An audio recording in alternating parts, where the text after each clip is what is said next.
ఈరోజు వచ్చేసి మన వీడియో ఏంటంటే మనమైతే తెల్లగల్జేరు కూర పచ్చడి అయితే చేస్తున్నాం. తెల్లగర్రెల కూర అని కూడా అంటారు. చూడండి ఎంత బాగా ఉందో ఫ్రెష్గా. మనం ఇవి ఏరుకున్న తర్వాత ఈ కాడలు కూడా తీసుకొని స్టోర్ చేసుకున్నట్టయితే గ్రీన్ టీ లాగా తాగొచ్చు. పచ్చడి అయితే చేద్దాం. చాలా బాగుంటుంది పచ్చడి. పప్పులో వేసుకున్నా కానీ మస్తు ఉంటుంది. ఇప్పుడు వర్షాకాలం స్టార్ట్ అయింది కదా, మంచిగా దొరుకుతుంది. ఫ్రెష్ చూసి తెచ్చుకోండి. ఎర్రది కూడా ఉంటారు కానీ అది తింటారో తిన్నారో నాకైతే తెలియదు. మేమైతే ఎప్పుడు ఇదే తింటాం. అదైతే చేదుగా ఉంటుందని తినరని అంటారు చాలామంది. అయితే ఎవరు తినరు అది. మనకి చెట్లు కావాలంటే ఇక్కడ కాడల దగ్గర సీడ్స్ ఉంటాయి. ఇంకో ఇది నల్లగా అయితే ఇప్పుడు ఫ్రెష్గా లేత ఉంది కాబట్టి ఇంకా బ్లాక్ కాలే, తెల్లగా ఉన్నాయి. ఇవి నల్లగా అయిన గింజలు మన ఇంట్లో తొట్లో కానీ ఏడ వేసినా సరే మంచిగా వచ్చేసాయి చెట్లు అయితే. మనం పచ్చడి చేసుకోవటానికైతే కూర మంచిగా కడిగి నీట్గా పెట్టినాం కదా. గిన్నె అయితే పెట్టినాం. నూనె వేడైంది. దీనికి సరిపడా పచ్చిమిరపకాయలు వేయించుకున్నాం.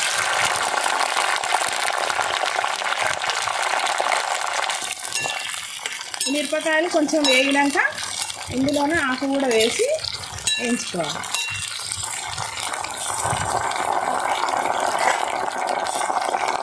చల్ల టమాటాలు కూడా వేసుకోవచ్చు కానీ నేనైతే ఏం వేయట్లేదు. ఎందుకంటే కూర మంచిగా ఎక్కువగా ఉంది కదా, ఇదే మంచిగా అవుతుంది పచ్చడి. కొంచెం ఇది మంచిగా మగ్గినాక ఇందులో కొంచెం చింతపండు వేసుకోవాలి.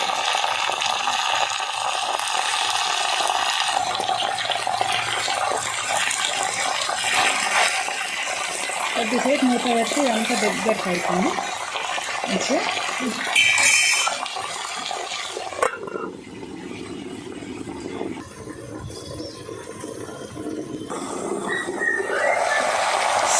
ఇంకా కొంచెం ఉడకాలి ఫ్రెండ్స్. నేనే తెంపుకొచ్చిన ఫ్రెండ్స్ ఇంత మంచి ఆకు తెలుసా.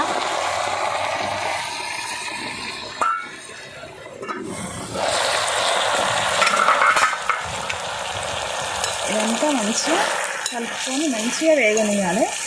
ఎందుకంటే వేగినట్టయితేనే పచ్చడి మంచిగా ఉంటుంది. లేదంటే ఈ ఆకు కొంచెం ఎవుటెవుటుగా అనిపిస్తుంది, వాటికి తినాలనిపించదు. మళ్ళీ నిమ్మలంగా చాలాసేపు వేయించుకోవాలి. ఒక లడ్డు నిమ్మకాయ సైజు అంతా చింతపండు రిక్కలు కూడా వేసుకొని ఇంకా మంచిగా మగ్గనివ్వాలి.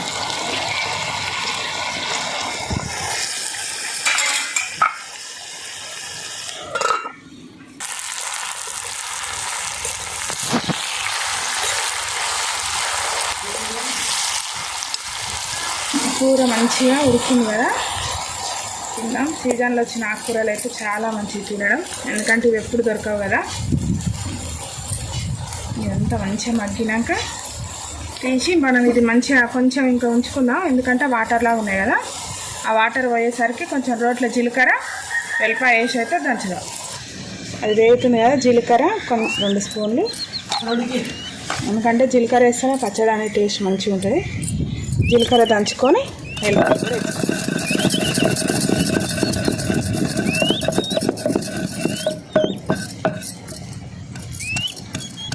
వెల్లిపాయలు కూడా కచ్చబచ్చ దంచుకొని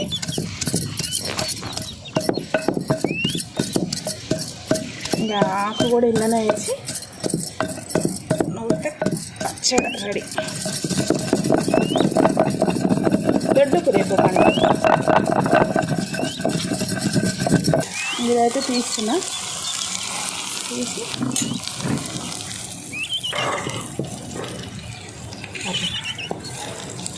పసుపు ఇళ్ళనైతే ఏం పసుపు అయితే వేయలే, పసుపు కూడా వేసుకోవచ్చు.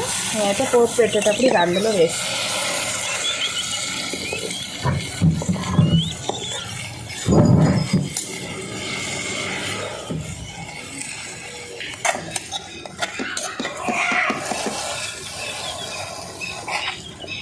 దీనికి ఈ ఆకుకైతే కొంచెం ఆయిల్ ఎక్కువనే పోయాలి, లేదంటే ఇది తినాలనిపించదు పచ్చడి అయితే. పప్పులు అయితే సూపర్ ఉంటుంది.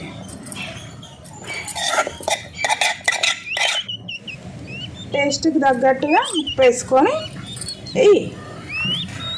నూరాలి. ఇంకో కొంచెమే, చాలు చాలు, ఎక్కువ అయింది.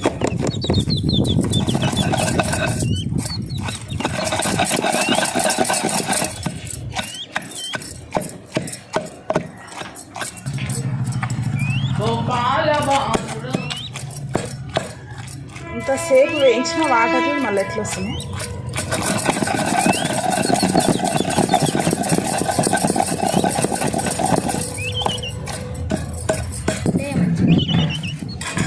మిరపకాయలు ఇళ్ళనే ఎందుకు వేసిన అంటే ఆకు కూడా మంచిగా మిరపకాయల దంటకే వేగి పచ్చడి ఇంకా రుచి అనేది బాగా వస్తుంది అండి. మామూలుగా మనం టమాటా పచ్చడికి అయితే వేరే వేస్తాం. దీనికి ఎందుకు పచ్చడి దంచడం అయింది కదా, ఇంకా పోపు అయితే అవుతుంది. నూనె కాగింది కదా, జీలకర్ర, ఆవాలు, 2 ఎల్లిపాయలు, 2 ఒట్టిమిరపకాయలు,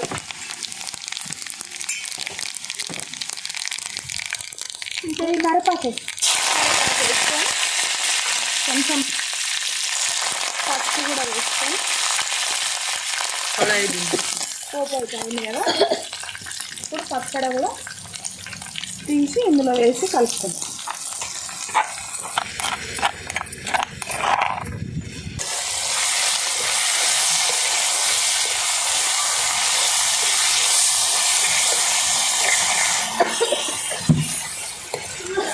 పచ్చడి చేసుకొని తింటే చాలా బాగుంటుంది, ఆరోగ్యానికి కూడా చాలా మంచిది. షుగర్ ఉన్న వాళ్ళు మాత్రం తింటే షుగర్ కంట్రోల్ చేస్తుంది. కిడ్నీలో స్టోన్స్, ఇన్ఫెక్షన్ కానీ ఉన్నా ఈ పచ్చడి తిన్నట్టయితే మంచిగా పనిచేస్తుంది. కషాయం తాగాలనుకున్న వాళ్ళు తాగలేరు కదా, పచ్చడి వేసుకొని అయితే మంచిగా అన్నంలో తినేది. పచ్చడి గిట్ట వద్దన్న వాళ్ళు పప్పులో వేసుకోండి.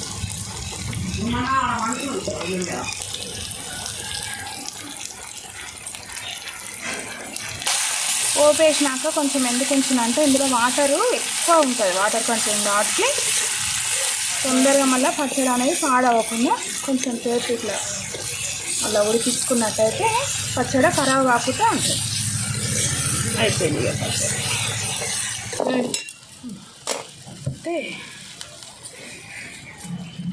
చూపి వేడి వేడి అన్నం, వేడి వేడి అన్నంలో కొంచెం పచ్చడి వేసుకొని తింటే మస్తు ఉంటుంది. ఇక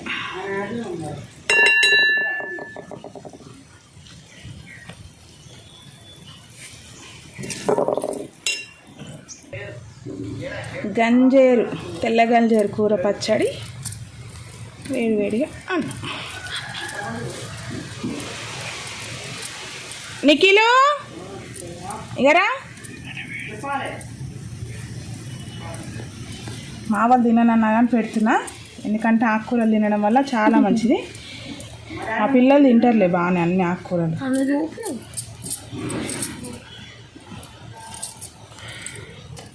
సేమ్ గోంగూర పచ్చడి లాగానే ఉంది. అరే మయ్యే, పచ్చడి చూస్తుంటేనే నోరు ఊరిపోతుంది. పచ్చడి చూస్తుంటేనే నోరు ఊరిపోతుంది.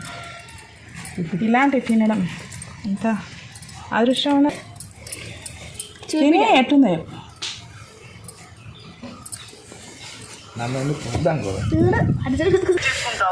నాకు రాముల కన్నా బాగుంది.